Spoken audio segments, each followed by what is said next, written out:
Bueno, muy bien. Muy buenas tardes para todos. Bienvenidos, bienvenidas a nuestro CIPAS número 6, proposiciones y aplicaciones de cuantificadores en contextos sociales. Mucho gusto para los que no hemos tenido la oportunidad de conocernos. Mi nombre es Nelson Baza, tutor del curso Pensamiento Lógico y Matemático de la Universidad Nacional Abierta de Distancia. Bueno, el día de hoy hay varias cositas que mencionar como punto de partida. Primero que todo, pues quiero expresarles mi preocupación porque he visto una poca participación en los foros. Entiendo yo que en este momento, pues después de que ya se han brindado las reuniones respectivas de las webconferencias, en este momento pues ya todos tenemos claro en qué consiste la tarea número 4, ¿correcto? Teniendo eso en cuenta, es importante mencionar que, pues, al igual o de forma similar que en las tareas anteriores, lo primero que debemos hacer es seleccionar una letra, ¿cierto? Debemos hacer la selección de una letra e ir al foro de actividades y escribir esa letra que nosotros elegimos para evitar que se repitan. Recordemos que esas letras están directamente relacionadas con los ejercicios de nuestra guía de actividades, ¿vale? Entonces, he visto, pues, revisando los mensajes del foro, veo muy poca participación y pues me causa un poquito de curiosidad. No sé si han tenido de pronto algún inconveniente accediendo al sistema, si han tenido alguna eventualidad que se les haya presentado. Podríamos aprovechar este espacio para que me lo digan, ¿sí? Antes de arrancar nuestra sesión en forma. Entonces, no sé si alguien tenga algún comentario que hacer, alguna observación, puede abrir su micrófono y comentarnos.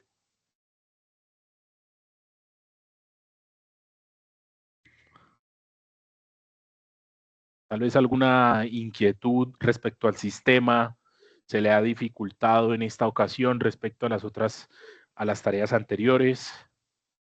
¿Hay alguna eventualidad que alguien quiera mencionar relacionado con la participación en nuestro foro? Bueno, muy bien. De todas formas, tengan muy presente, por favor, que en el foro de actividades, debemos participar y esa participación tiene un peso, ¿no? Tiene un puntaje sobre el puntaje final de nuestro curso. Muy bien, entonces, unidad 3, tarea número 4, aplicación de cuantificadores, proposiciones categóricas y razonamiento. La agenda de nuestro curso indica que nos quedan exactamente 12 días y 9 horas para cargar nuestra tarea en el respectivo sistema de evaluación.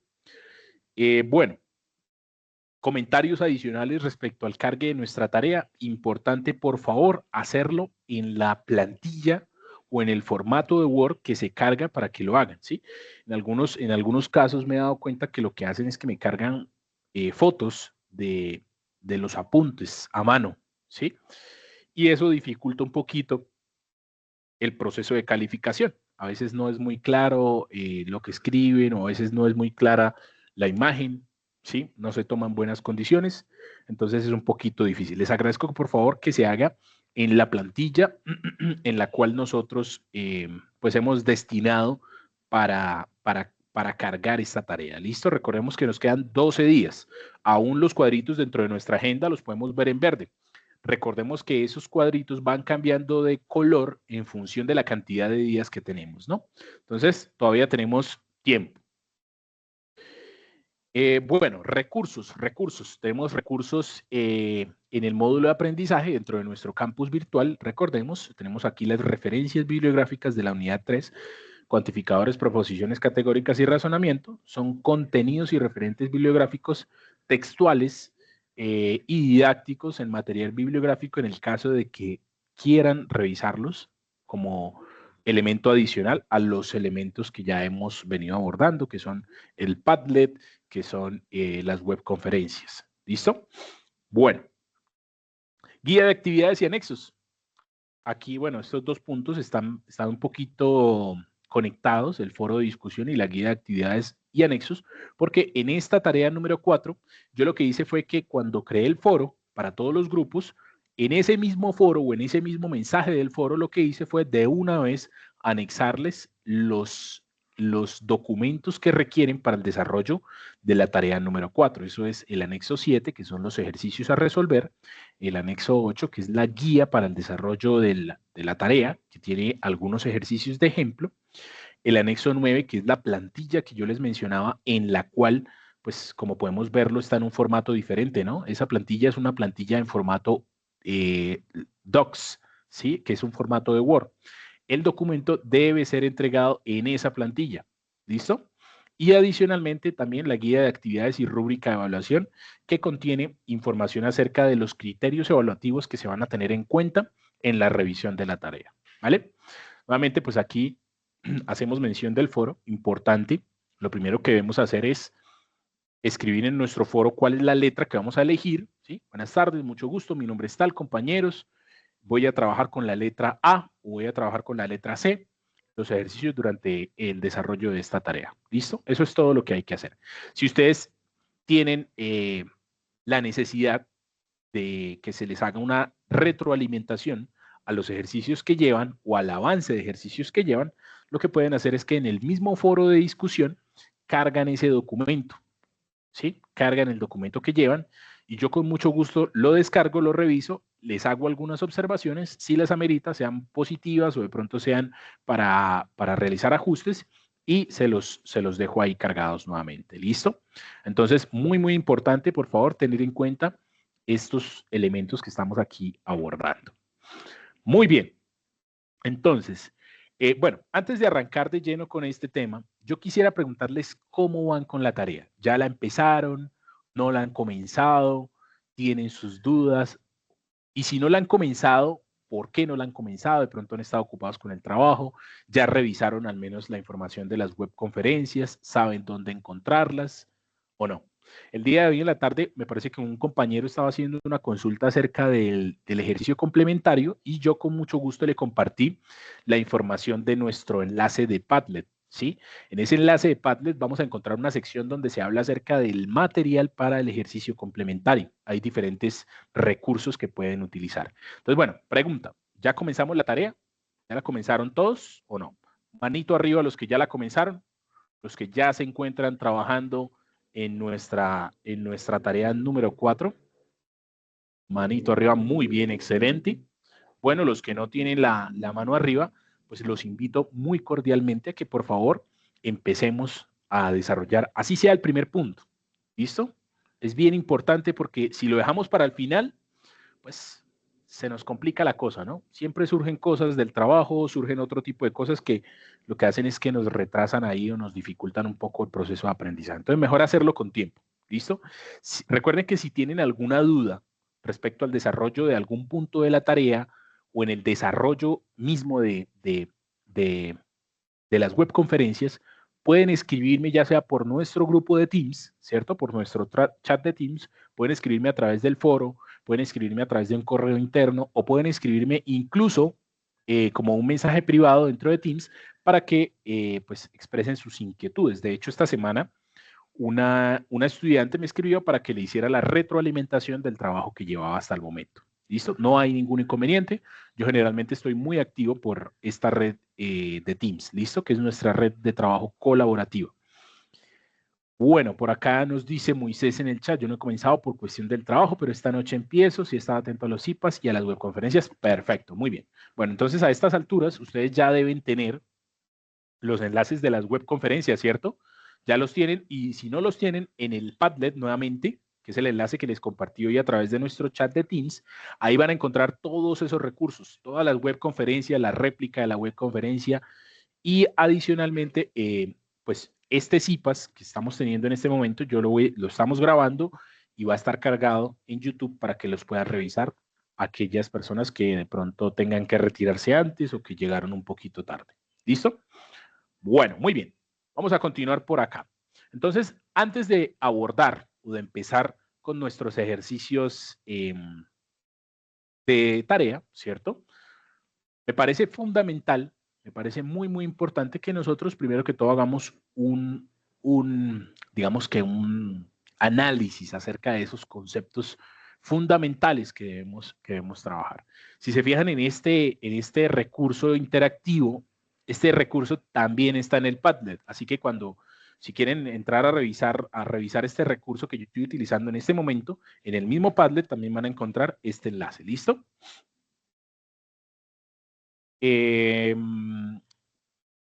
Dice por aquí la señorita Maritza, buenas tardes, tutor. En ese Padlet se puede conectar cualquiera de nosotros para hacer la tarea complementaria.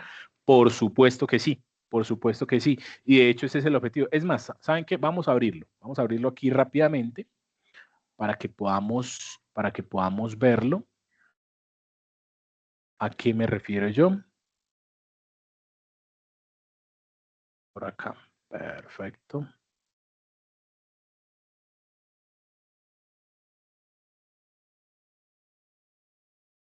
Muy bien. Listo. Este es nuestro Padlet. ¿Listo? Este es el enlace que yo les envié a nuestro chat de Teams. Entonces, fíjense que en el paso 1, anexos, agendas, inicio, ¿sí? Por acá tenemos el dato de nuestra agenda del curso. Hasta el 7 del junio, pues se dio la apertura del foro, la elección de la letra, 11 de junio la web conferencia, 18 de junio la réplica, el 4 de julio el fin de la retroalimentación del tutor, tenerlo muy presente. Las fechas de retroalimentación van hasta el 4 de julio, ¿sí? Entonces, eso es exactamente, día 4 de julio, eso es exactamente en una semana, ¿sí? Viernes 4 de julio a las 11 de la noche. Pero bueno, yo haré esa retroalimentación el día sábado, el sábado 5 de julio. Pero voy a contestar mensajes, únicamente los mensajes que ya, hasta los que se hayan escrito el día 4 de julio a las 11 de la noche. Todo lo que se escriba después de ese horario, ya no lo voy a contestar. ¿Listo? Porque empieza la recepción de evaluaciones y debemos estar atentos a la recepción de evaluaciones. Y el día 7 de julio, finalmente, se debe cargar el PDF con la portada, introducción, objetivos, los 4 ejercicios, el ejercicio complementario y las respectivas conclusiones. Importante, algunos compañeros cargaron en la entrega pasada únicamente documentos que no tenían las respectivas conclusiones. Entonces, les recomiendo revisar muy diligentemente la rúbrica de evaluación para que vean cuál es la distribución de estos puntajes, ¿sí? Cuánto se va a ir a la introducción, cuánto se va a los objetivos, cuánto se va a los ejercicios. ¿Listo? Para que lo tengan muy, muy presente. Vamos a ver qué más tenemos por acá. Video explicativo del inicio de la tarea número 4, guía de actividades, bueno, los recursos que yo ya les compartí en el respectivo foro. Invitaciones y grabaciones, webconferencias, ¿cierto? Con su respectiva réplica. Bueno, estas son las invitaciones. Aquí tenemos las grabaciones. Ejercicio complementario. Miren el material que tenemos por aquí para nuestro ejercicio complementario. ¿Sí? Entonces aquí tenemos el video de la grabación de la conferencia relacionada con el tema en mención. Tenemos por aquí también el video del seminario de investigación. Tenemos por aquí el video del seminario, la sesión número 2 y finalmente el video de la sesión número 3. ¿Listo? Ahí tienen buen material para el desarrollo de ese ejercicio complementario. Invitaciones a tutor en línea. Aquí tenemos las fechas, tenemos la disponibilidad de este profesor, que es el profesor Juan José. Él se encuentra el lunes y martes de 9 a 11 de la mañana, los miércoles de 2 a 4 de la tarde, jueves y viernes de 10 de la mañana a 12 del mediodía. ¿Listo?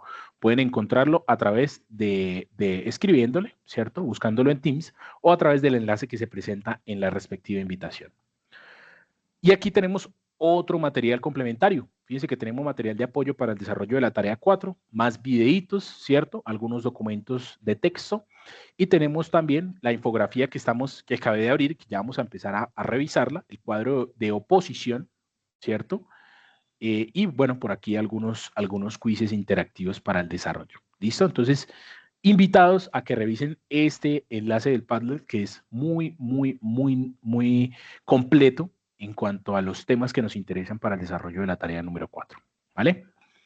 Bueno, muy bien. Veo por aquí otra pregunta. Me dicen, disculpe tutor, no entiendo qué es lo que hay que hacer en ese ejercicio complementario. Listo. Maritza, vamos a revisarlo. pero más adelante, ¿listo? Más adelante cuando entremos a revisar de lleno los ejercicios de nuestra tarea con el fin de avanzar en los temas. Bien, entonces cuantificadores. Cuantificadores. ¿Qué son los cuantificadores? ¿Qué son los cuantificadores? Entonces un cuantificador es una expresión, perdón, con la que pretendemos, valga la redundancia, cuantificar o digamos que ponerle una cantidad, ¿cierto?, a una proposición, ¿sí? Entonces, este tipo de cuantificadores nosotros los empleamos en nuestras conversaciones cotidianas.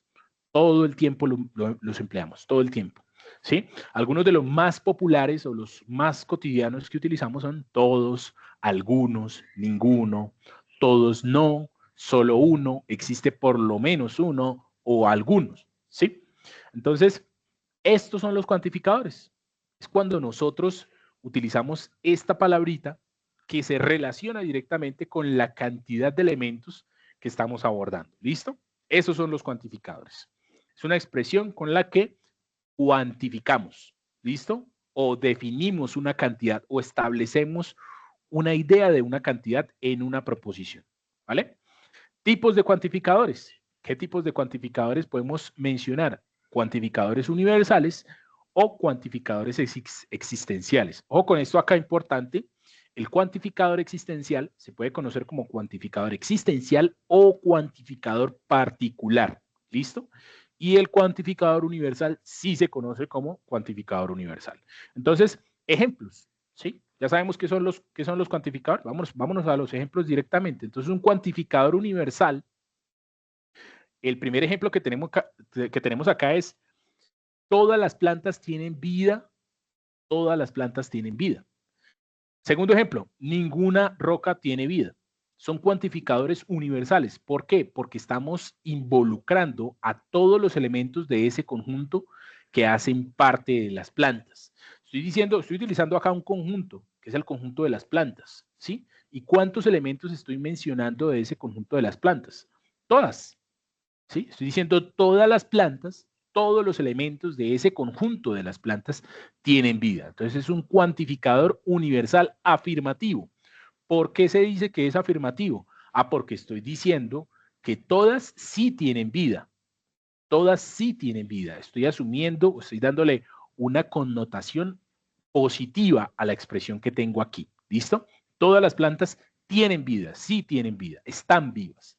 Pero también nosotros podemos utilizar ese cuantificador universal de una forma negativa. Podemos decir acá, ninguna roca tiene vida. Fíjense que ahora estamos diciendo ninguna de los elementos que hacen parte del conjunto de las rocas tienen vida.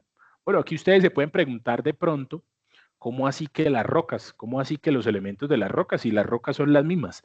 Pues no, resulta que dentro de la ciencia que estudia la geología, o dentro del estudio de la geología, las rocas están clasificadas también. Así como hay diferentes tipos de plantas, pues hay diferentes tipos de roca. Esos tipos de roca varían en función de sus características mecánicas, ¿sí? Como por ejemplo, algunas rocas tienen una resistencia mucho más alta que otras rocas, algunas rocas son más brillantes que otras, algunas otras rocas son más porosas que otras, y así sucesivamente. ¿Listo? Entonces hay diferentes tipos de rocas. Entonces aquí el ejemplo que estamos utilizando es ninguna de los elementos que hace parte de ese conjunto de las rocas tiene vida. Entonces es un cuantificador universal negativo. ¿Listo? Cuantificador existencial o particular. Entonces aquí en este tipo de cuantificadores nosotros no involucramos a todos los elementos, sino que involucramos unos pocos, ¿sí? Y esa relación de esos pocos cuantificadores también puede ser afirmativa o puede ser negativa. Entonces, primer ejemplo, algunos estudiantes se matricularon en el periodo 1601. Algunos, ¿cierto? Estoy diciendo dentro del conjunto de todos los estudiantes que se matricularon, si yo dijera, si el conjunto es de 100 estudiantes se matricularon en el periodo 1601, y yo digo algunos, ¿tengo una idea exacta de cuántos sí se matricularon o no? No, no la tengo, ¿cierto? Algunos podrían ser 2 o algunos podrían ser 80, ¿cierto? Me da una idea de que esa palabra algunos involucra elementos que no es el total de los elementos que conforman el conjunto. ¿Listo? Algunos. ¿Listo? Y es existencial afirmativo porque estoy diciendo que sí se matricularon. Algunos estudiantes dentro de ese conjunto de los que se matricularon, sí lo hicieron. ¿Listo? Algunos estudiantes sí lo hicieron. Siguiente ejemplo. Algunos estudiantes no se matricularon en el periodo 1601. Algunos estudiantes no se matricularon en el periodo 1601. Nuevamente tenemos el elemento algunos, pero esta vez lo estamos caracterizando, lo estamos complementando con esa palabra de que no se matricularon en el periodo 1601. ¿Listo? Entonces, estos son los tipos de cuantificadores que vamos a estar utilizando. Cuantificadores universales, ya sean afirmativos o negativos, o cuantificadores particulares afirmativos o negativos. Simbología de los cuantificadores. Resulta que nosotros matemáticamente podemos relacionar esos cuantificadores con símbolos para reducir o para simplificar su descripción en expresiones matemáticas. Entonces, por ejemplo, cuando hablamos de un cuantificador universal, vamos a utilizar siempre este símbolo que tenemos por acá. ¿Qué símbolo es este? ¿Qué parece? ¿Qué parece ese símbolo? Pues es una A mayúscula invertida, ¿cierto? Básicamente eso parece. Para mí, yo lo que estoy viendo ahí es una A mayúscula invertida. Entonces, esa A mayúscula invertida, siempre que la veamos, vamos a pensar directamente en que es un cuantificador que indica que para todos los elementos. O sea, esa A invertida representa para todo, para todo. Y fíjense el ejemplo que tenemos aquí. ¿Sí? Esto es una expresión simbólica, ¿no? Como ya lo habíamos hablado en las tareas anteriores, en los IPAs anteriores. Entonces, aquí, ¿qué se está diciendo? Se está diciendo, mire, nuestro símbolo, ¿para todo qué? ¿Qué viene? ¿Qué viene después del símbolo? Una X, ¿cierto? Entonces, para todo X o para todos los elementos X, este símbolo que tenemos acá, que es una E, con esa formita, representa, pertenece. ¿Listo? Entonces, para todos los elementos X que pertenecen al conjunto A o a los elementos del conjunto A, ¿cierto? Se cumple esta condición, que es una proposición ahí que tenemos. ¿Listo? P de X, ¿vale? Entonces, para todos los elementos X que pertenecen al conjunto A, se cumple esto. Eso es lo que significa ese cuantificador universal. Cuantificador existencial. Cuantificador existencial o particular, ¿no? Tiene dos nombres, existencial o particular. Esto es que una E mayúscula invertida, ¿cierto? No está mirando hacia la derecha, sino que está mirando hacia la izquierda. ¿Listo? Entonces, esa E mayúscula invertida lo que representa es que existe al menos un elemento. Existe al menos un elemento. Vamos a verlo ahora en nuestra expresión por aquí.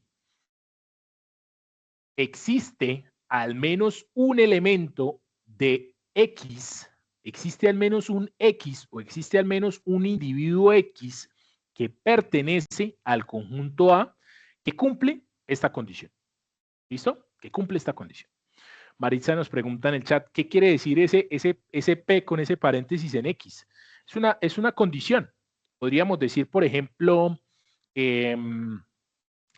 podríamos decir, existe un elemento X que pertenece al conjunto A que cumple esta condición y que la condición sea, por ejemplo, gato, ¿sí? Es un gato. Esa es la condición, que sea un gato. Entonces yo puedo decir, mire, resulta que el conjunto A son los animales que hay en una veterinaria, ¿sí? Entonces, existe al menos uno de los animales, X representaría un animal, existe al menos uno de los animales que pertenecen a los animales que están en la veterinaria que son gatos o que es un gato. ¿Listo? Simplemente es una condición. P de X representa un ejemplo de una condición cualquiera. ¿Vale? Muy bien. Cuantificador existencial único o cuantificador particular único. Es básicamente la misma E invertida, pero aquí tenemos un signo de exclamación. Entonces, si la E invertida está sola, representa que existe al menos uno. Pero si la E invertida tiene o está acompañada de un signo de exclamación, vamos a decir que existe uno, un único elemento. Entonces aquí la expresión simbólica, ¿cierto? Lo que queremos decir acá es que existe un único elemento X que pertenece al conjunto A que cumple esa condición, P de X, ¿vale? Entonces, estos son las simbologías de esos cuantificadores que nosotros vamos a utilizar. 3 principalmente, ¿listo? Recordémoslo, la A invertida para todo, la E invertida existe al menos uno, y la E invertida con el símbolo de exclamación existe uno. No hay más. ¿Listo? Vamos a utilizar solamente esos. Proposiciones categóricas. ¿Qué es una proposición? ¿Se acuerdan de qué es una proposición? Lo hablamos bastante. ¿Qué es una proposición?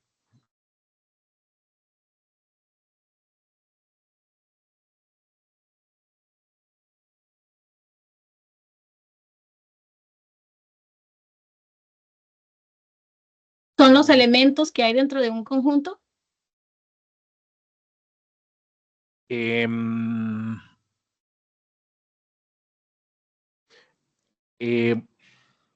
son los elementos que hay dentro de un conjunto. Bueno, ¿alguna otra sugerencia? ¿Qué es una proposición? Como un argumento lógico. Bueno, efectivamente, fíjense lo que nos está diciendo por acá, ¿no? ¿Qué tenemos acá? ¿Sí leyeron lo que está diciendo ahí? ¿Qué nos está diciendo ahí?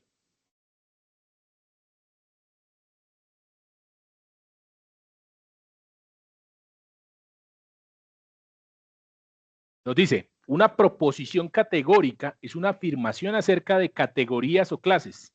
Toda proposición categórica es un enunciado acerca de los miembros de dos clases. Pero para hablar acerca de proposiciones categóricas debemos tener muy claro qué es una proposición. Decíamos nosotros en el contexto de nuestras anteriores tareas que una proposición era una afirmación, era una frase que podría ser o era una oración que podría ser afirmativa o negativa. ¿De acuerdo? Específicamente en nuestra tarea número 2, ¿sí? Mencionábamos que una proposición entonces era una expresión que podría ser afirmativa o podría ser negativa.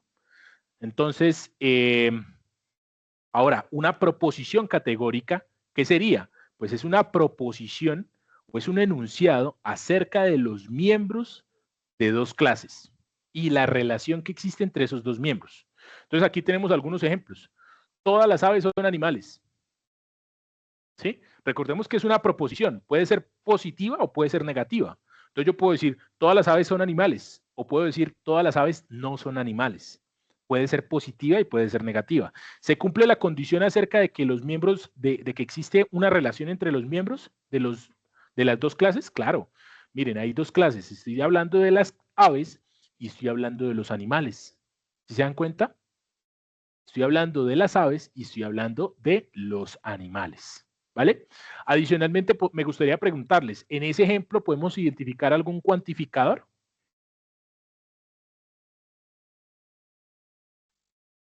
Universal afirmativo y existencial negativo. Universal afirmativo, ¿no? Todas. Miren que acá tenemos todas, ¿cierto? Ya con eso sabemos que es universal afirmativo y que tenemos las dos respectivas clases. Y en el siguiente ejemplo tenemos algunas aves no son animales, ¿sí? Es una proposición categórica negativa. Entonces, y tenemos un cuantificador particular que es el de algunas. ¿Listo? Bueno, muy bien. Vamos a continuar por acá. Tipos de proposiciones categóricas. Tipos de proposiciones categóricas. ¿Se acuerdan de este cuadrito? Bueno, resulta que este cuadrito me ayuda a entender cómo se relacionan esos tipos de proposiciones categóricas. Resulta que yo puedo tener proposiciones de tipo A, que son estas las primeras, ¿cierto? Y voy a ubicarlas acá, en esa esquina del cuadrito. Esa proposición categórica universal afirmativa, ¿cierto? Es universal afirmativa. ¿Alguien podría darme un ejemplo de una proposición categórica universal afirmativa? La que acabamos de utilizar. Todas las aves son animales. Todas las aves son animales, por ejemplo. ¿Listo? También tenemos proposiciones universales negativas. ¿Sí? que vamos a denotarla con esta letra E y vamos a ubicarla en la esquina opuesta, ¿sí? Superior izquierda A, superior derecha E. Entonces, aquí tenemos un cuantificador universal negativo, ¿listo? Y si dijéramos un ejemplo acerca de esa proposición universal negativa, ¿cuál sería? Ningún ave es animal, ¿cierto? Utilizando la misma lógica del ejemplo anterior. Ninguna ave es animal. ¿Listo? Siguiente proposición. Siguiente tipo de proposición. Particular afirmativa. Algunas aves son animales. ¿Cierto? Vamos a denotarla con la letra I. Vamos a ubicarla acá, en esta esquina. Y finalmente, particular negativa. Algunas aves no son animales. ¿Cierto? Y vamos a ubicarla aquí. Fíjense que existen como unas conexiones entre esas diferentes proposiciones, ¿sí? Existen conexiones. Entonces, vamos a hablar de esta primera conexión, la conexión contradictoria que existe entre la proposición de tipo A y la de tipo O. Recordemos, la A es universal afirmativa y la O es particular negativa. Entonces, ¿qué característica tiene esto y por qué se dice que son contradictorias? Pues porque cuando se cumple la una, no se puede cumplir la otra. Si yo digo todas las aves son animales, ¿sería correcto afirmar que algunas de esas aves no son animales? No, porque o se cumple una o se cumple la otra, ¿cierto? O todas las aves son animales o algunas aves no son animales, ¿cierto? Entonces, a eso se refiere que son contradictorias, a que se cumple una o se cumple la otra, ¿vale? Pero no pueden ser las dos positivas o no se pueden cumplir las dos proposiciones, ¿vale? Muy bien, fíjense que también existe una relación de contradicción entre la I y la E. Entonces, la proposición E es la universal negativa y la proposición I es la particular afirmativa. Entonces, ¿qué decíamos en la proposición E? Decíamos, ninguna ave es universal negativa, ninguna ave es animal, ¿cierto? Y aquí, en la I, decimos, es particular afirmativa, algunas aves son animales, ¿cierto? O ninguna es un animal o algunas son animales, pero no podemos decir que las dos se cumplen, ¿listo? A eso se refiere el hecho de que haya una relación de contradicción entre esas proposiciones. Tenemos otro tipo de relación, que son las relaciones contrarias. Fíjense que tenemos una relación de tipo contraria entre la proposición A y la proposición E. Jaime, cuéntanos. Profe, una pregunta. ¿No, no interesaría pues usar como la lógica? Es que veo en el ejemplo que su merced coloca, pues todas las aves sí son animales, ¿no? ¿No habría algún problema o es solo para el ejemplo? Sí, es solo para el ejemplo, es solo para el ejemplo. Pero digamos, si nos saliéramos un poquito del ejemplo, podríamos, no, es solo para el ejemplo, es solo para el ejemplo. Ahorita lo vamos a hacer con un ejemplo un poco más, o bueno, podemos cambiar el ejemplo, no hay ningún inconveniente, podemos cambiar el ejemplo. Podemos decir, por ejemplo, a ver, podemos cambiar el ejemplo, vamos a utilizar otro. No, mejor dicho, vamos a seguir hablando acerca de las relaciones y ahorita aplicamos otro ejemplo. ¿Listo? No se preocupe. Entonces, ya vamos a terminar. Contrarias, relaciones contrarias. Universal afirmativa. Decíamos que todas las aves son animales y la E hace referencia a la universal negativa. Ninguna de las aves es un animal. O todas las aves son animales o ninguna de las aves son animales. ¿Sí? En este caso, estas dos son contrarias porque las dos pueden ser negativas, pero no pueden ser afirmativas a la vez. ¿Listo?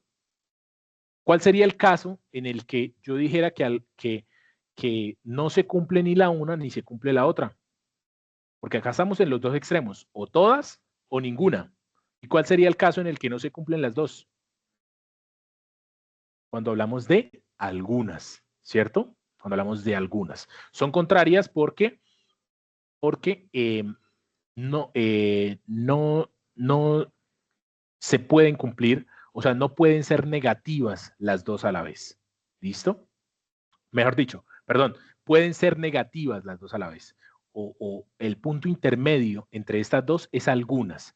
Es contraria a la otra porque, digamos, o todas se cumplen o ninguna se cumple. Pero existe una posibilidad que es la posibilidad intermedia, que es la de algunas de las aves no son animales. ¿Listo?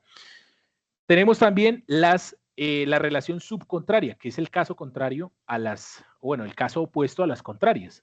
Recordemos, en las contrarias, las dos no pueden ser negativas a la vez.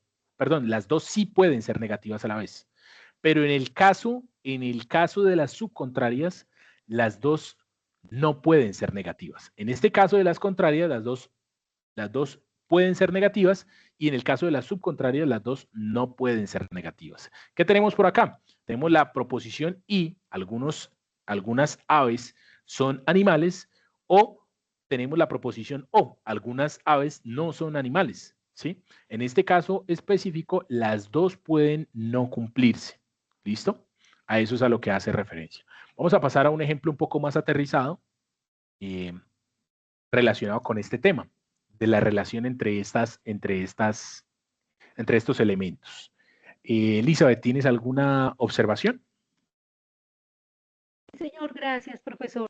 Pero arriba no se supone que van las universales y entonces cuando usted dice que hay en la mitad de esas dos, todos o ninguna, está algunos, ese algunos no es para las particulares.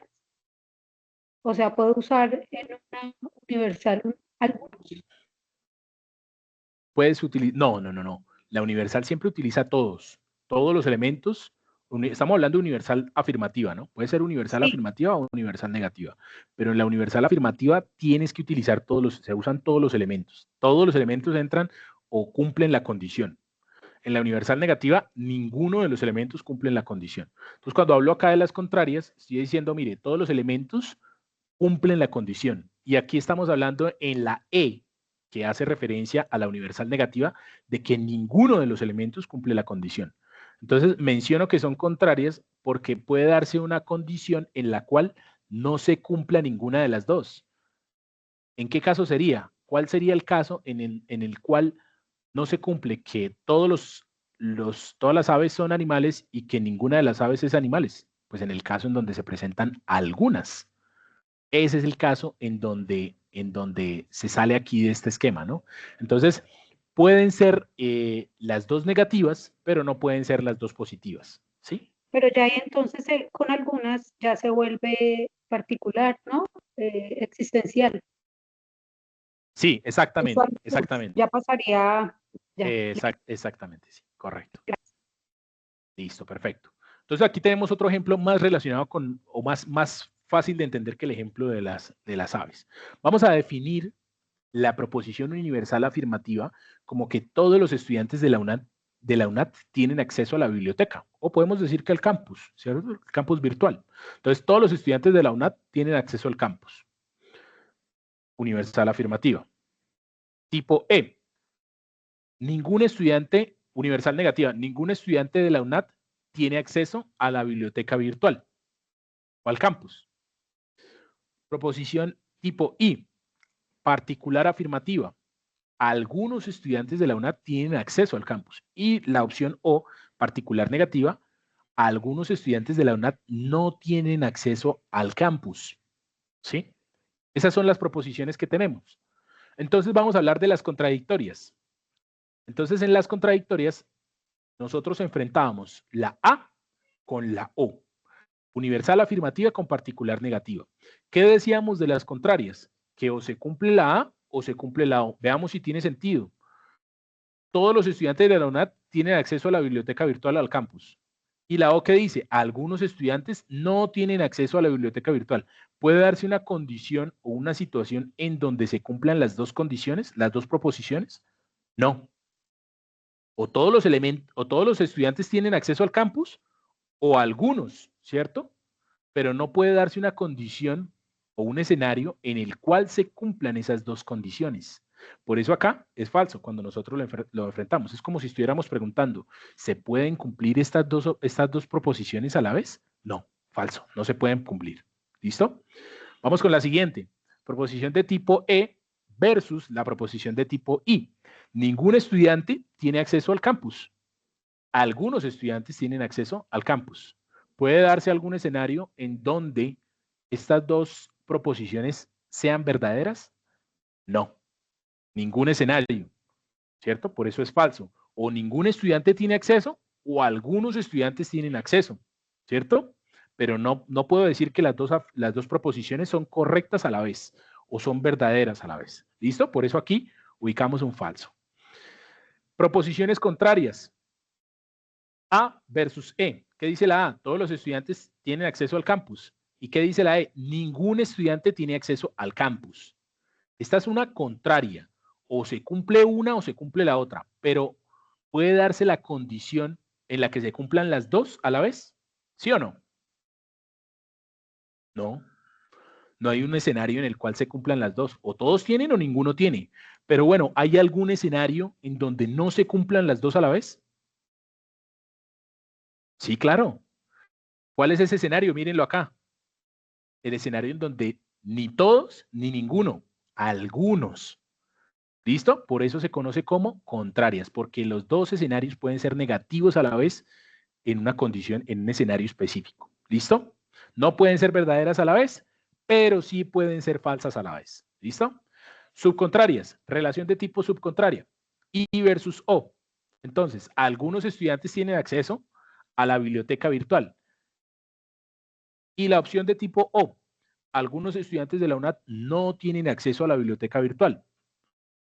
Hay un escenario en donde estas dos sean verdaderas, o sea, se cumplan las dos a la vez. Algunos estudiantes de la UNAD tienen acceso a la biblioteca y algunos no lo tengan. Sí, porque es como si dijéramos que son complementarias. Cuando yo menciono que algunos estudiantes de la UNAD tienen acceso al campus, es como si también dijera que algunos estudiantes no tienen acceso, ¿cierto? Es algo que se encuentra implícito. Por lo tanto, hay una relación de tipo subcontraria ahí.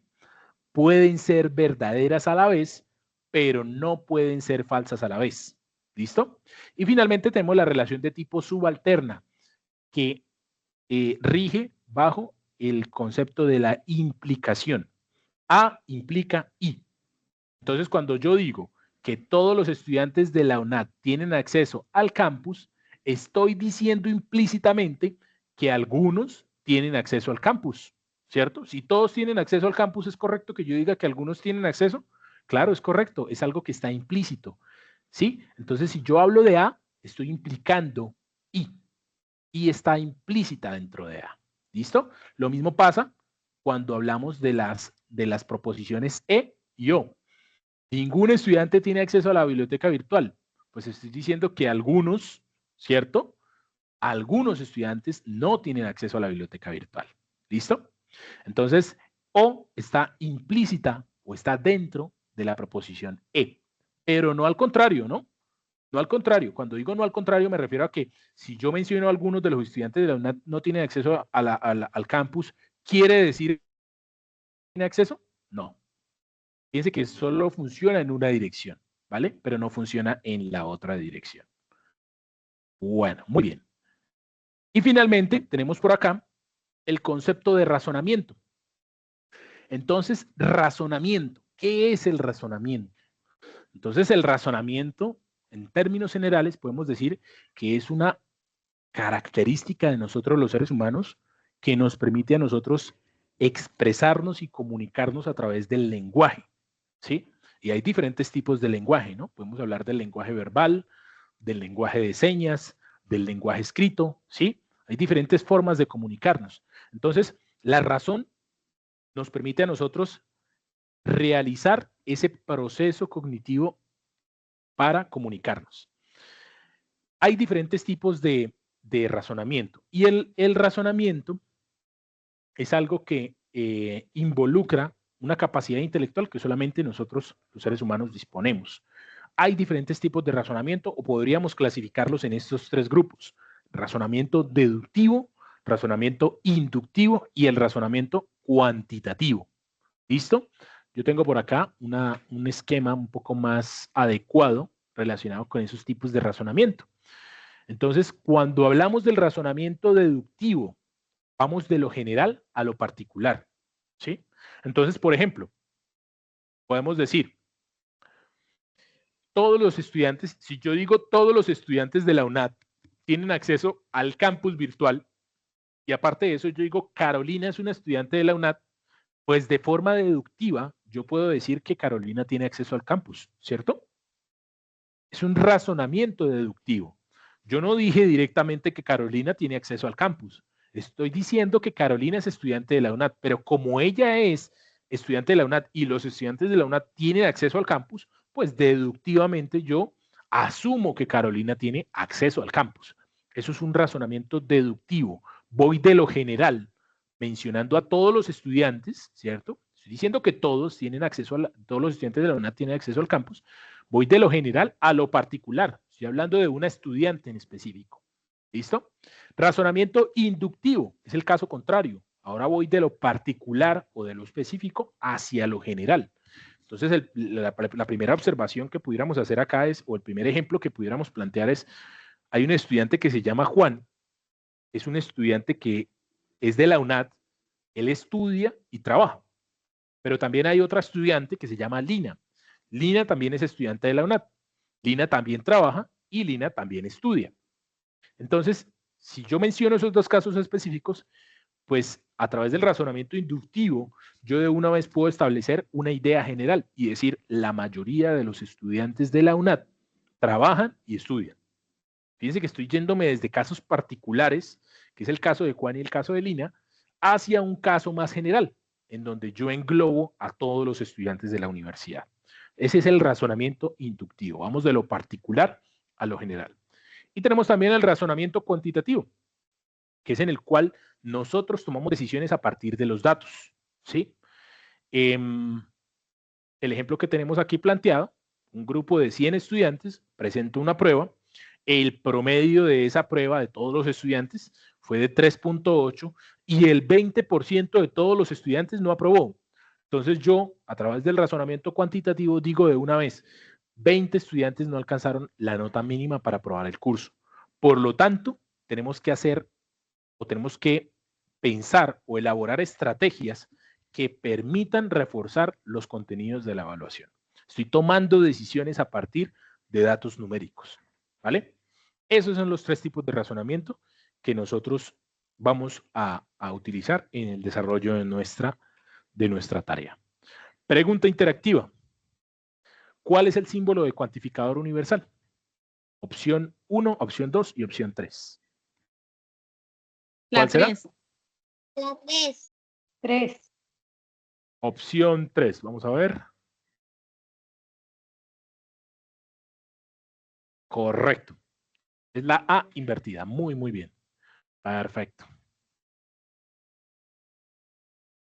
Bueno. Ahora, por aquí tenemos algunos elementos interactivos que nos permiten reforzar los conceptos que hemos venido hablando hasta ahora. Vamos a revisar algunos de estos. ¿Listo? Pregunta número 1. Lee detenidamente el argumento e identifica el tipo de razonamiento.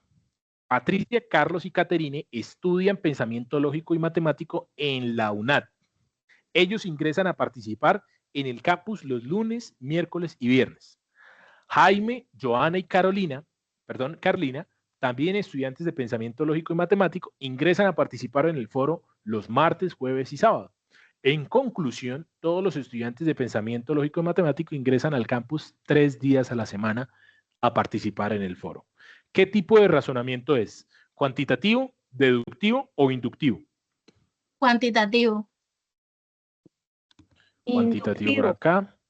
Elizabeth Inductivo. nos dice que es inductivo. Jaime también nos dice que es inductivo. Bueno, pero ¿por qué inductivo? Particular a lo general. Vamos de lo particular a lo general. Y en este caso, lo particular o lo específico, ¿qué sería? Sería que estamos hablando acerca de Jaime, estamos hablando acerca de Joana, de Carlina. A partir del comportamiento de estos estudiantes, yo estoy haciendo una conclusión general, ¿cierto? Estoy haciendo un razonamiento que me lleva a una conclusión general. En este caso sería un razonamiento de tipo inductivo, ¿no? Inductivo. Vamos de lo particular a lo general.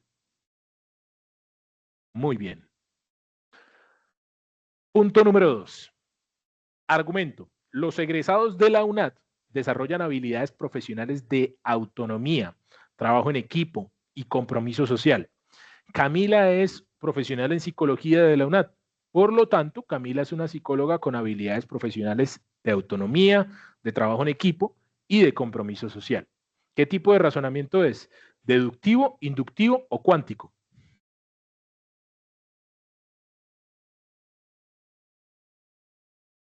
Deductivo. Deductivo. En este caso sería deductivo, ¿cierto? Porque estoy englobando a todos los estudiantes de la UNAD, ¿sí? Y a partir de eso, yo lo que estoy haciendo es que estoy llegando a una conclusión específica, hablando de un caso particular que es Camila. Entonces voy de lo general a lo particular. En este caso es deductivo. Muy bien. Siguiente pregunta. El automóvil de mi abuela es rojo. El automóvil de mi tío es rojo. El automóvil de mi hermano es rojo. Los automóviles de la familia suelen ser de color rojo. Del argumento anterior, la conclusión que podemos sacar es la siguiente. Opción A. Los automóviles de la familia suelen ser del color rojo. Opción B. A la familia le gustan los carros. Opción C. El rojo es el color favorito de la familia. ¿Qué dirían ustedes? Sí. La primera. Opción A. Opción A.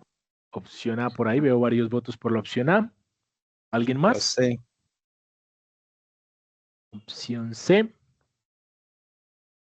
Me dicen por ahí opción C. Listo. Entonces los automóviles de la familia suelen ser de color rojo. El color rojo es el favorito de la familia. A la familia le gustan los carros. Bueno, está entre la A y la C, ¿no? ¿Por qué deberíamos escoger la A o por qué deberíamos escoger la C? ¿Qué dicen?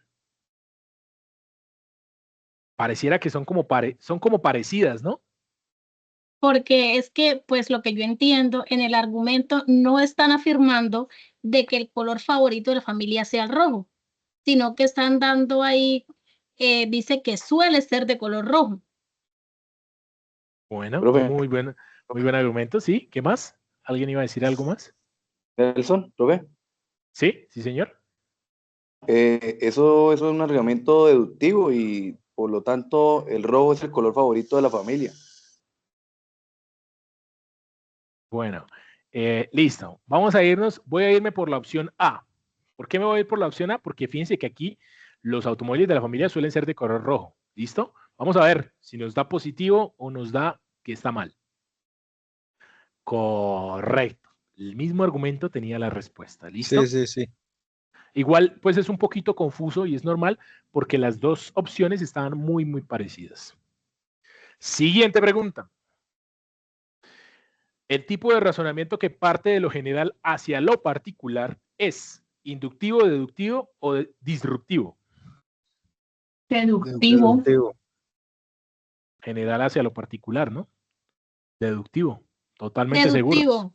Deductivo. Pregunta final. Argumento. Todo animal vertebrado presenta esqueleto interno articulado y formado por huesos. Los peces cuentan con espina dorsal y su esqueleto está adaptado al desplazamiento en ambientes acuáticos. Las aves cuentan con esqueletos aerodinámicos y sus elementos anatómicos están adaptados al vuelo. Por tanto, los peces y las aves son animales vertebrados. El argumento anterior, ¿a qué tipo de razonamiento corresponde? ¿Deductivo, inductivo o propositivo? Deductivo. ¿Qué dicen por Inductivo. acá? Inductivo, bueno, ¿qué más?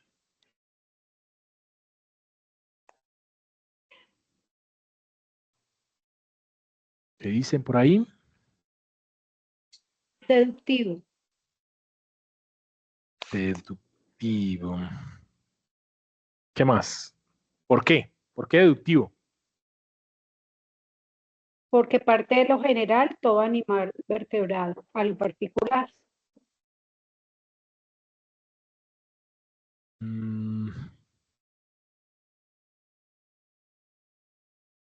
¿Listo? Vamos de lo general a lo particular. ¿Listo? Entonces, bueno, manito arriba a los que dicen deductivo. Esta la van a escoger ustedes, no la voy a decir yo. La van a votar ustedes, totalmente. Tenemos 2 votos, 3 votos. Mano arriba, todos los que dicen que es deductivo. Mano arriba, todos los que dicen que es deductivo. 4 votos, 3 votos otra vez. Listo. Ahora, mano arriba los que dicen que es inductivo. Mano arriba los que dicen que es inductivo. Mano arriba los que dicen que es inductivo. Tenemos 2 votos, nada más por inductivo. ¿Están... ¿Nadie más? ¿Nadie más va a votar? ¿Seguros? Bueno, entonces gana deductivo. ¿Cierto? Vamos a ver. Muy bien, muy bien. Perfecto. Bueno, entonces estos ejercicios, al igual que otro tipo de recursos, los van a encontrar en el Padlet. ¿Listo? Bueno, vamos a dejar nuestra sesión hasta aquí el día de hoy. Ha sido un gusto poder trabajar con ustedes el día de hoy. Espero que en nuestra siguiente sesión vamos a meternos de lleno totalmente en el desarrollo de nuestros ejercicios. La idea de la sesión de hoy era reforzar esos conceptos que ya tenemos para facilitar ese trabajo. ¿Listo? Entonces, espero que tengan una excelente noche y muchas gracias por participar y por venir. Que estén muy bien. Hasta luego. Gracias, profesor. Hasta luego. Hasta luego, profesor.